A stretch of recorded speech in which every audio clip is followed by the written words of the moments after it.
Opinions. We've all got them. Some are a little more contentious than others. Those we like to call hot takes.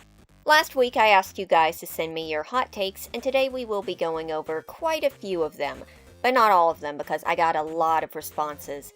I'll be giving my opinions as well, and stirring the pot a little.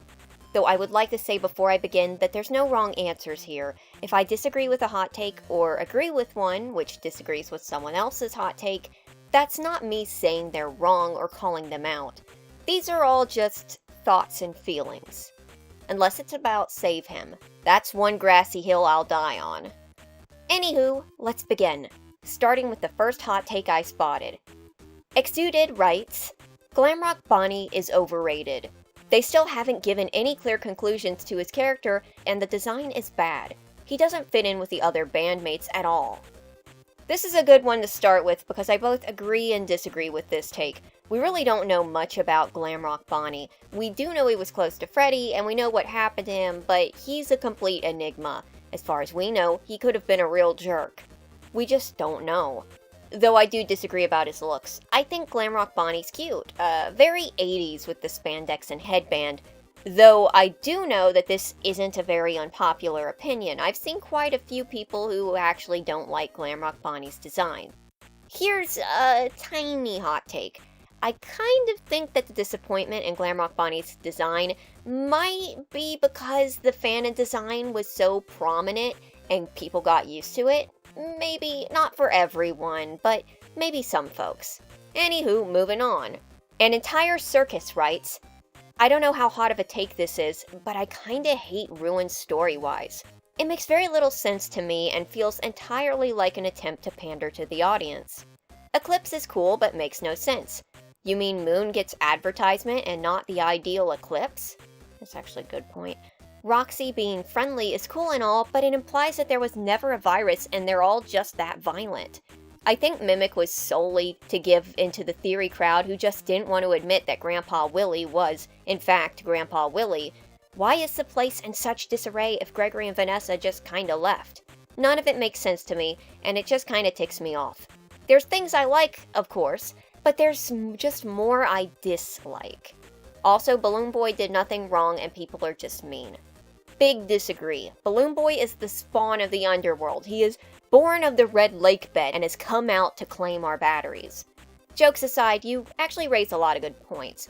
Ruin definitely feels like it's angled to be more fan servicey, probably because it, by creation, is a hunk of gameplay provided to make up for the state security breach was released in.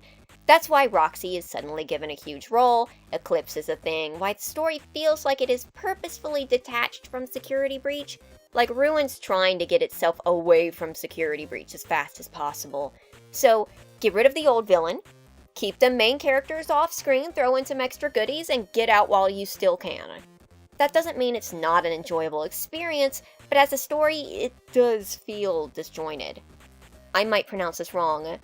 Miguon writes, I absolutely do not get the hype around Ennard. His design is pretty ugly and not that interesting, and I think his existence marks the descent into the sci-fi mess the series became moving forward, and is the reason for a lot of weird and unexplained characters like Molten Freddy and the Blob the Tangle. Firstly, shame on you, he is a precious boy. Secondly, you might be onto something. Now, I still think Ennard's cool, but if we get technical, the scooping of Michael Afton kinda did feel like the jumping the shark moment for the franchise. Though with the Twisted Ones coming out vaguely around the same time, I would argue that Ennard alone wasn't the sole cause of the shift. Also, what Ennard has above Molten Freddy and the Blob was that he was the first, and he had the most narrative reason for existing. We know what Ennard is, and he does something for the plot. Molten Freddy's leftover spaghetti and the Blob's only narrative event might have gotten retconned. So replace Ennard with Blob and there's my hot take. Now this next hot take brings up something interesting that I think I might have accidentally stumbled upon once, but didn't really think about it until now. Kitty Demon Overkill writes, 1. Michael was not at the Freddy Fazbear Pizza Simulator location. He was the person that the job listing was intended for, but as we know, the person who actually got the job was not the person the listing was intended for. 2. There are probably several things that everybody just thinks is canon, but just flat out isn't canon at all. But it was so widespread that the fandom just considered it canon, despite it not being so. Now this is the thing that interests me. You're right, or at least there's something there. Either Michael was not the intended person for the job but stumbled into it, meaning there was someone else who we don't know who Henry was planning to target, or he was targeting Michael and he didn't take the job. That's interesting. Maybe an oversight, but it's interesting. And agree on number 2. There have been times when theories have been taken as canon. I mean, if you think about it, very little of FNAF's known canon has actually been fully confirmed without being retconned. A lot of the stuff we're supposed to know could be discredited by an offhanded comment, you know? Oblivion writes, "The Mimic isn't a terrible idea, but could have and should have been handled differently if when it was going to be introduced into the main game." That's not even a hot take, you're just right. I personally am not crazy about the Mimic, but many of the problems I have with it could have been fixed by it having a proper introduction as a functional villain in the Security Breach main game instead of its teaser at the end of Ruins, so I agree. Mustache Miss writes, "Ultimate Custom Night is fundamentally broken as an experience because of Deedee. The fact that she cannot be toggled without using a finite resource immediately prevents the game from being a custom experience." Yes, 100% yes. Deedee is awful. Like, she's okay if you're going in wanting a random element, but if you really want to make a custom challenge, you're going to have to set them all low and hope she doesn't still show up. If not for her, Ultimate Custom Night would be an excellent choose-your-own animatronic nightmare experience. Vanny Error writes, "Shipping is overhated in the FNAF fandom, in my opinion. Like, of course there are some weird ships that I get why people would hate on, but I don't know, I feel like a majority of them are fine. And some people are a bit drastic. Like someone shipping Glamrock Freddy with Monty or something like that is fine. I don't get why some people get so upset over it." Sorry if this is worded kind of weird, it was a little difficult to put this thought into words, blip. No, I understand entirely, and yeah, I agree, I don't know. Shipping didn't used to be this much of a hot-button topic, but I noticed a lot of comments getting really defensive when I mentioned the possibility of Freddy and Bonnie having a romantic relationship. Things like, "They're robots, why would you ship them?" Which feels kinda weird to me, like, this your first time on the internet? It's nothing but shipping. I don't know, there was a lot of FNAF shipping over the years, Freddy and Bonnie by the way, and only recently did I notice any visible pushback. I've seen shipping for a long time, I've seen shipping of healthy couples, unhealthy couples, people who barely talk to each other, and I don't think there's anything inherently wrong with it. In fact, I find it more concerning when you get a situation like in the Steven Universe fandom where people are attacking each other for liking certain ships. That did happen. That shows an amount of insecurity. Prime the Great writes, "As a person who just watched playthroughs and theories and videos about the books and has never played a FNAF game since starting in 2015, I find it weird that people complain about the books revealing lore bits and saying it doesn't make it easily accessible to newer people or other fans. Scott's teasers and source code bits from back in the day aren't easy to access for new people either. They won't know why Scrap Baby is not part of Ennard, or who Molten Freddy is. They won't know about the gas leaks being the cover-up story for Elizabeth's death. The books at least exist and can be requested at a local library and read in publishing order between book and game. The advantage of the website teasers for lore reveals was the leaks weren't weeks ahead, but only spoilers if you weren't free when he changed the websites. The problem I have is that the information is locked behind a paywall unless you have access to a library with the books or want to read Wikipedia. So many of the books are not exactly... You're reading through a lot of stuff looking for specific answers, and most of the time you're not going to find them.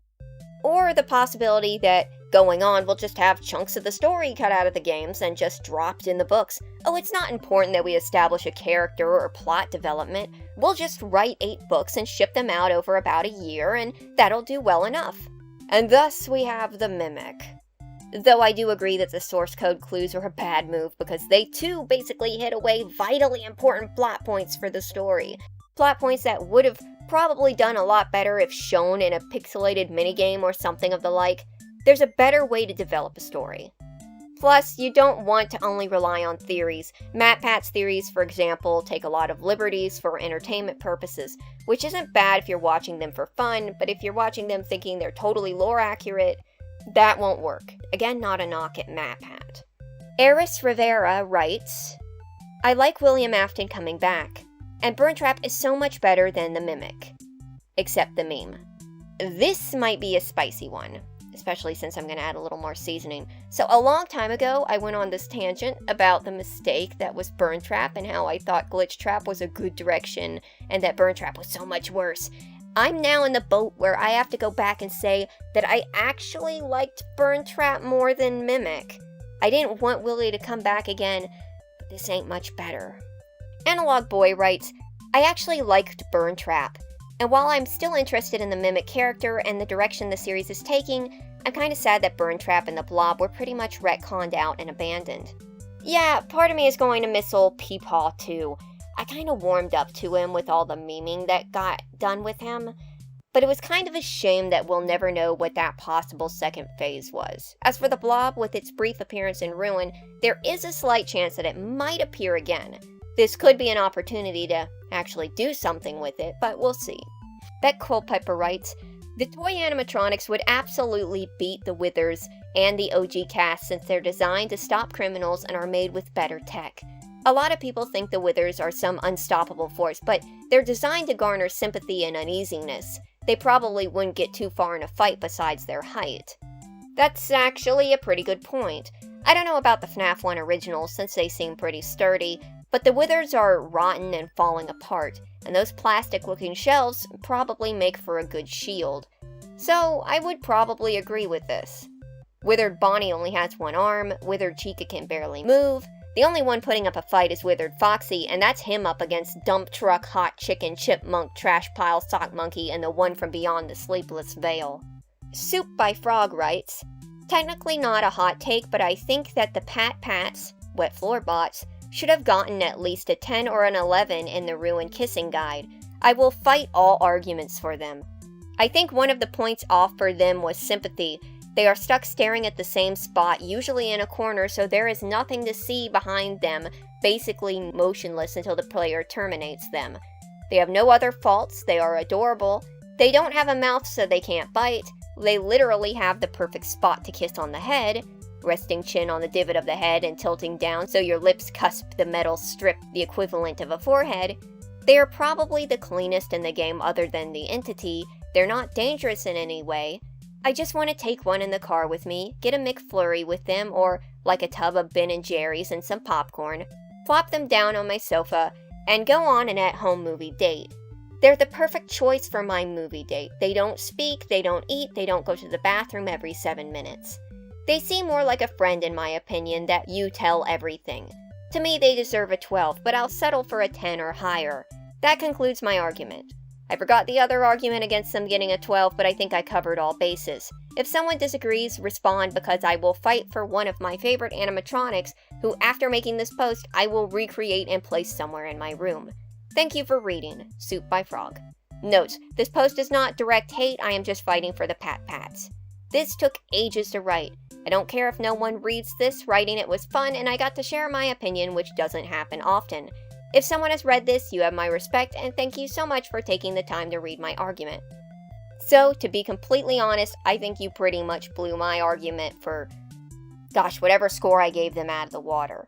You absolutely convinced me. I never had strong feelings for the Wet Floor Bots. I thought they were cute, I used them occasionally, but I never had really strong feelings for them. But this description actually is really, really cute. And taking all this into account, I could very realistically bump them up to S tier. Or you've convinced me that they would at least be excellent buddies for Fazbear Entertainment to sell. I would take home one of these in a heartbeat. Also, I love the name Pats. That's just so cute.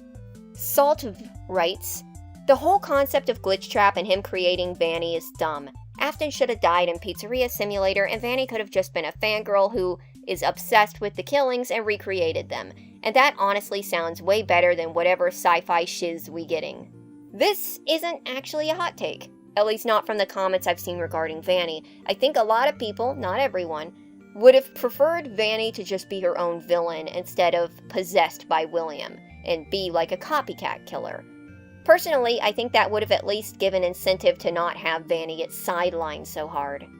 Vilska writes, Burntrap isn't bad because William Afton literally always comes back. What were you expecting? Something that could move without a walker. If Burntrap was something more akin to the Afton amalgam hinted in Princess Quest, then it would have been leagues better than what we've got, and what we're now stuck with. Bluster the Benevolent writes, a Fnaf RPG deserves a legitimate second chance. With how the roster of characters have exploded, and with so many ways to make fun of the main continuity, a spiritual successor to World that's actually fun to play wouldn't be so bad. Don't bother trying to fit it into the main story at all, just have fun. You ever see footage of Super Dragon Ball Heroes? Make it like that, the craziest fanfiction selection of characters and forms everywhere. I want to see withered, fiery, berserk Golden Freddy take on AR Scrap Glamrock Balloon Boy. The fans will eat this up and buy the toys, and it'll be the funniest thing ever. I totally agree. I feel like a spin-off like that would be a fun way for FNAF to work out its humor and give old characters a spot with something to do, and probably give Astral Spiff something to nuzlocke again. Bad Egg on YouTube writes, I'm late, but just because people like a franchise doesn't mean they support their creators' personal opinions. The creators' personal opinions shouldn't stop anyone from enjoying something, unless they put their mega weird shiz in the game. I agree, and this is pretty topical.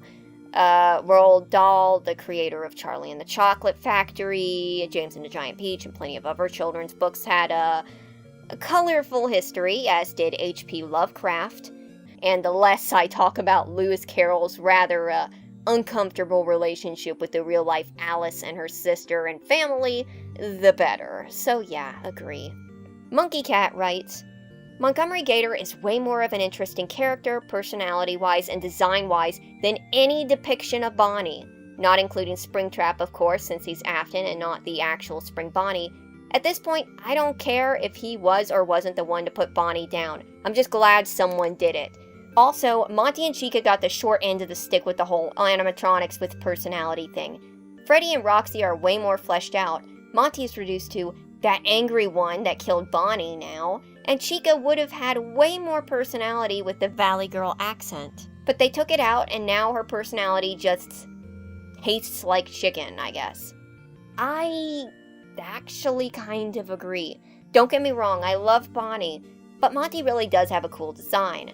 For a period of time, there were just variants of Bonnie that kind of felt a little lackluster, so yeah, Monty feels like a breath of fresh air from that.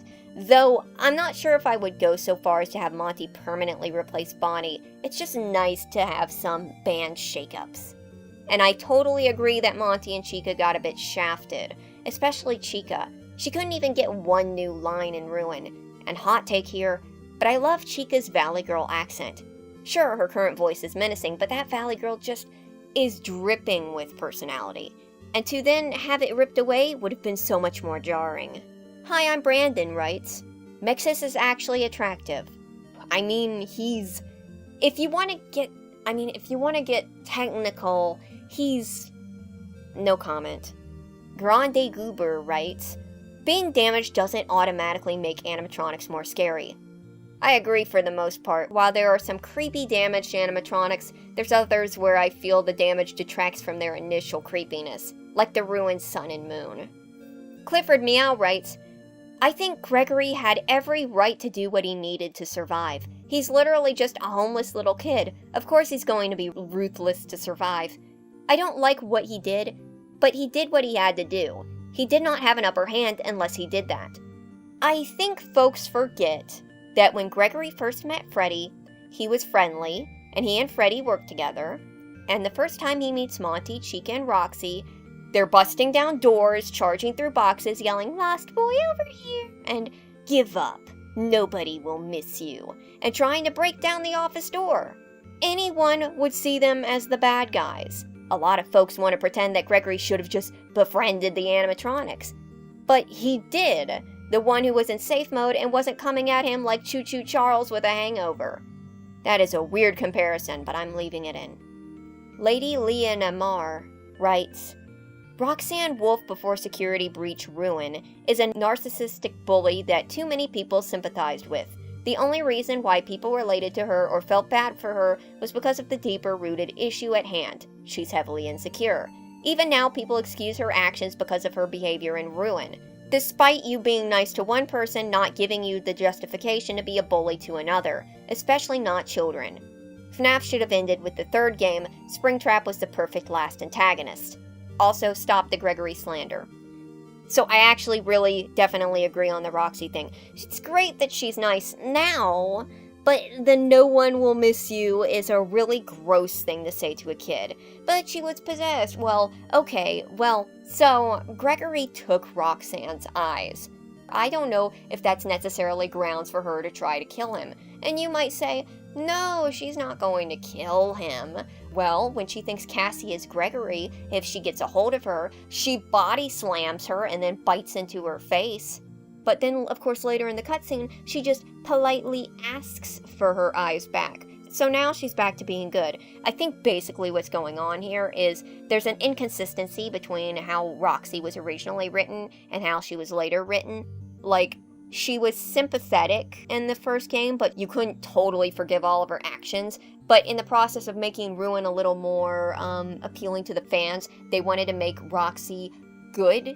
So they kind of did a little jump with her character and tried to go out of their way to show everyone that Roxy is actually really, really good. But it just comes off as a little inconsistent, and when you're looking between both of those, it comes off a little, yeah.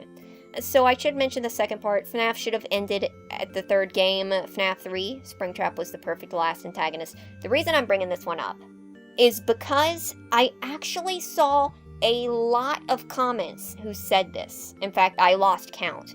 There were a lot of comments that said the story should have ended with FNAF 6, but there were a lot of comments that said that the story should have ended at FNAF 3. I don't think that this FNAF story as a whole should have ended with the third game, but I definitely think that the first 3 games could have maybe benefited from just being their own thing, and then have the next section be their own thing, and the next section. Because the biggest problem with FNAF's story really is that it's constantly fighting with whether or not it wants to move on to the next plot, or whether it can't. That was so early in the games. That would be like saying that a majority of FNAF shouldn't exist, and I kind of disagree with that, because I find some of the games that I have problems with, I don't necessarily think that they shouldn't, exist. Also, stop the Gregory slander, I agree with that. Puddinghead writes, Baby's story is too confusing. She's Elizabeth. Wait, no, she's Charlie. No, she's Eleanor in this story? I'm hoping that with Help Wanted 2 and the sneak peeks from the sister location, they give us a better story for Circus Baby. I half agree. I agree because the fourth closet baby, Charlie, is one of the most convoluted things for absolutely no reason. I disagree because I would prefer the story steers clear from Baby. We don't need some revelation now that Circus Baby is actually Mimic who believed it was Elizabeth and was reborn with the power of Remnant to be a busty female femme fatale who spits Fazgoo like a cobra and uses that to collect agony that she uses to spawn her empire of killer pachinko machines. Purple Bean writes, if Glitchtrap is supposed to be William Afton, does that mean Mxes is supposed to be Michael Afton? God, that would be a glow up. On the salty side of things, the amount of reality-altering gizmos that the series is throwing is a pretty good indication on how the writers are panicking now with the lore they decided to keep carrying over from the Cawthon era, instead of doing a clean slate from Help Wanted onward. Now everything is possible, but nothing is true. I absolutely agree with that. It seems like the story is trying to separate itself from the old games by discrediting them, by sowing in the possibility that they're all fake, by adding in layers of meta-commentary, but they still are using that story, and so it comes off a little more disjointed than if they had just, made a sequel that was a little more separated. Once you add in things to purposefully make the storyline impossible to pin down, like extremely unreliable narrator, you kind of shoot yourself in the foot because it's hard to take anything with weight when it might just be an illusion or a hallucination. Or anything can be anything. It's a writing crutch. Something Witty Maybe writes, the kids possessing the animatronics from the missing children's incident was arguably one of the most interesting ideas from the game and should have been explored further. It's weird how they got immediately shafted for spookier things when the idea of being trapped in a robot forever is already so horrifying. I wish the series explored them and their stories more instead of focusing on Afton. I do actually agree with this too. So Fazbear Frights is a very flawed book series, but the sections they spent going through Jake and Andrew being trapped in an animatronic were so interesting, and I felt like if they would have fleshed out those more, they would have made for a really cool read. So I could see the promise of this premise. Like if you were playing a FNAF game where halfway through you are trapped into a machine, like you die in a suit, and you play through the rest of the game as that animatronic. That could be seriously neat. Voice Under the Covers writes, "The Michael corpse thing is the worst decision ever made in the entire series. You're telling me somebody actually hired a rotting, purple-skinned corpse with no eyes and barely any healthy hair, who reeked of intestine and probably wasn't wearing anything but a pair of jeans? And why exactly would Michael take these jobs instead of just searching for his father directly? For Remnant? Oh, another stupid aspect of the series, of course. The animatronics can't just be possessed, no, because anything can be possessed as long as it has the special energy implemented within.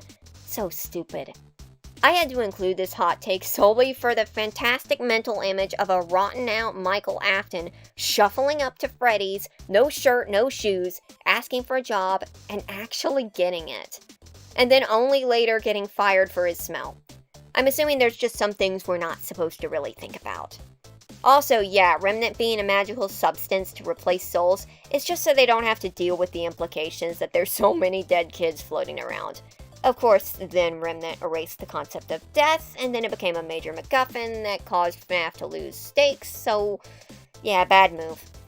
Commenter 847 writes, "Coming Home is one of the worst Fazbear Fright stories, and Pressure is the worst Tales from the Pizzaplex story." I disagree with Coming Home.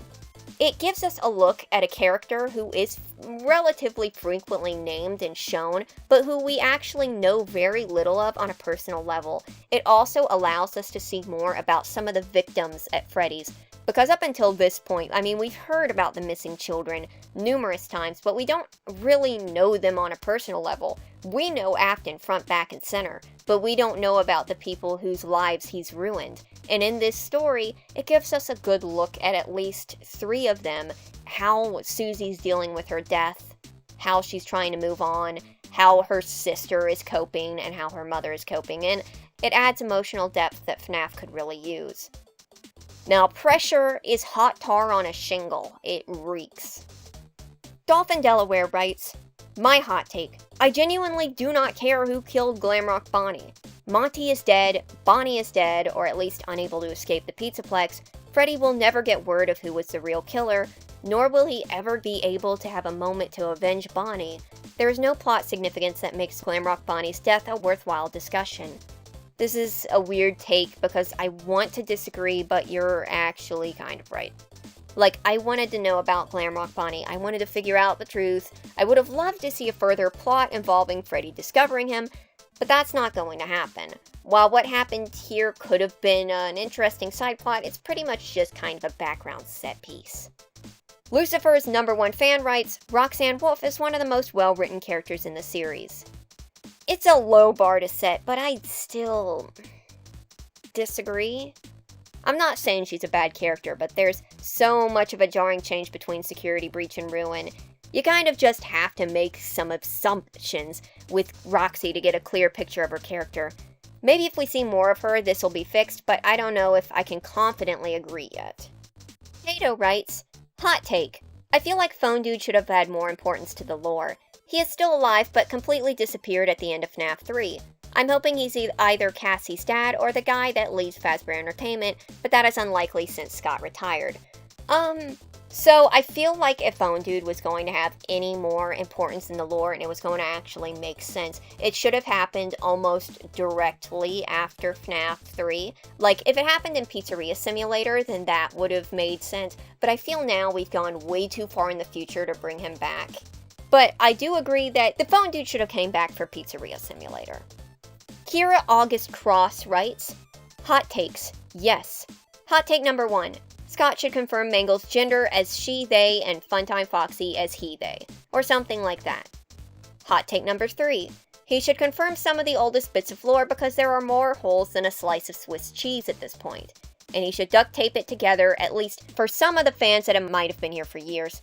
Hot take number 4, I like Security Breach even though it is broken. It has some of the most fun design so far. Although the plot's executed poorly, that's not the fans' fault. The creators should have told the fans to wait and ironed out the details. Fans will always whine for it to come out faster, but they don't mean it. Hot take number 5, I don't think the story is that bad, just needed to be ironed out, and the VR twist serial killer Copycat Vanny to take Afton's place would have been good. Hot take number 6, at this point getting a prequel game and it ending with Afton's first kill would let us see what the place ran like before it was creepy and see what he's actually like because it's been hinted so much anyway. I don't know, those are some spitball ideas I had. Okay, hot take number 1.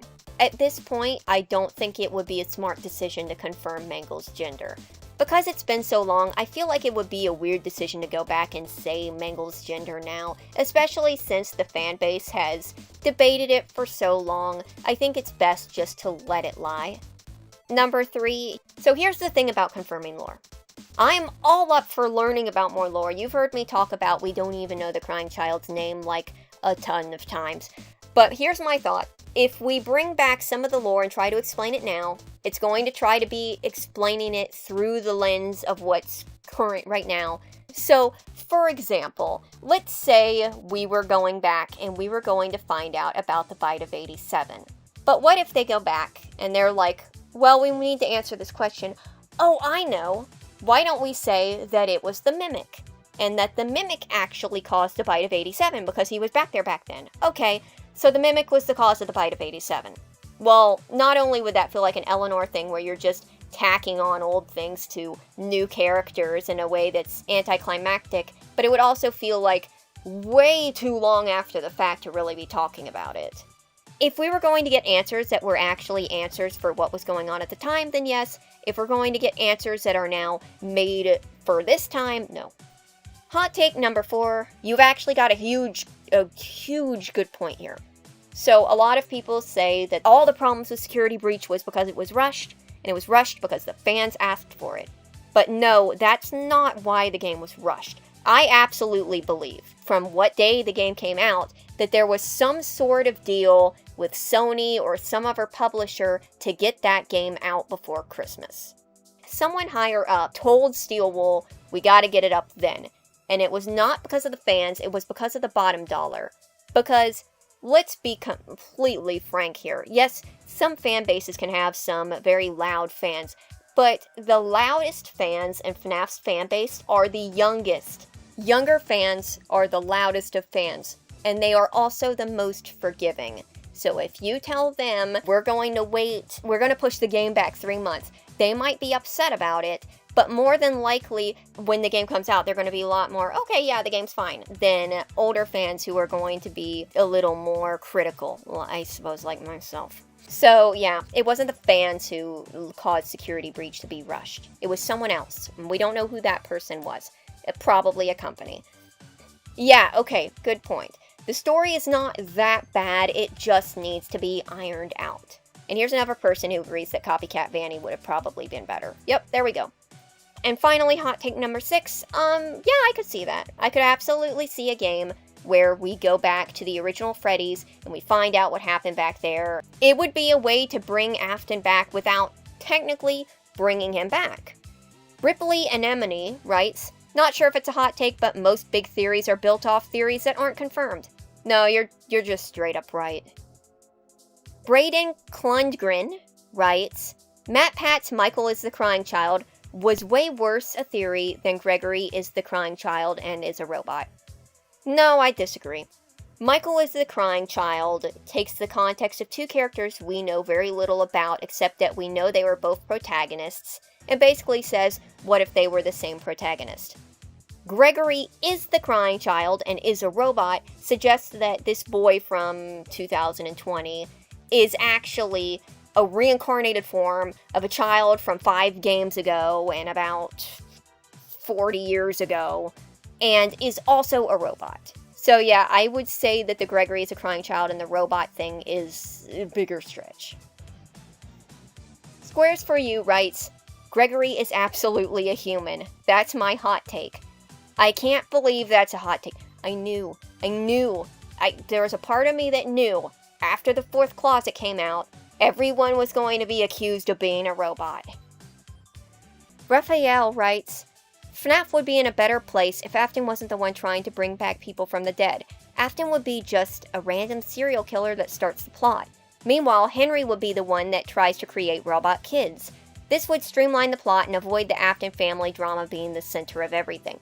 I agree with this, full stop. In fact, I think that the Afton from FNAF 1 to 3 and the Afton from Sister Location should have been completely different people. Like, have this deranged purple guy murderer, and then have this scientist who's trying to use what the murderer discovered through his killings and try to use that to justify his own research and spreading this pain. They're 2 different types of monsters. I think that would have really been cool. Secretly Demeter writes, I think the scraps are underrated. I'm putting it in hot takes because nobody really talked about them besides criticism. Like, there's good stuff about them, but honestly, I hear nothing about it. Absolutely nothing. Surprises me. I love the scraps. Even my favorite character is one. I just think they're pretty underrated. This is sort of a hot take because I've seen a lot of lukewarm reactions to them, but personally I think Scrap Baby is such a cool design, and I wish we would have gotten more of her moving around on her little wheelies. While I have mixed feelings on what Molten Freddy is, I also think his design is pretty cool.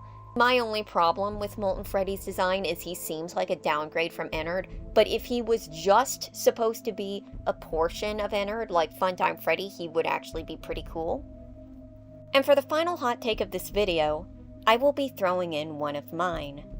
The crying child would have been a better puppet than Charlie was. Look, I like Charlie. I've read the books and I really do, but thematically having all of the hints in FNAF 4, the plushies, the clocks, the stripes, the tears, the fact that it was supposed to be the final chapter, having FNAF 4 be the backstory for the last unknown major character, and having the puppet be a significant character in the games, and not in the books, would have been golden. Especially since that means in Pizzeria Simulator, William, his son, his daughter, his other son, and his creation, all his children, would have all been burning together. The entire Afton family in one blaze of glory. Save him. You can't. Also, Vanny would have been way better if she was extra thick.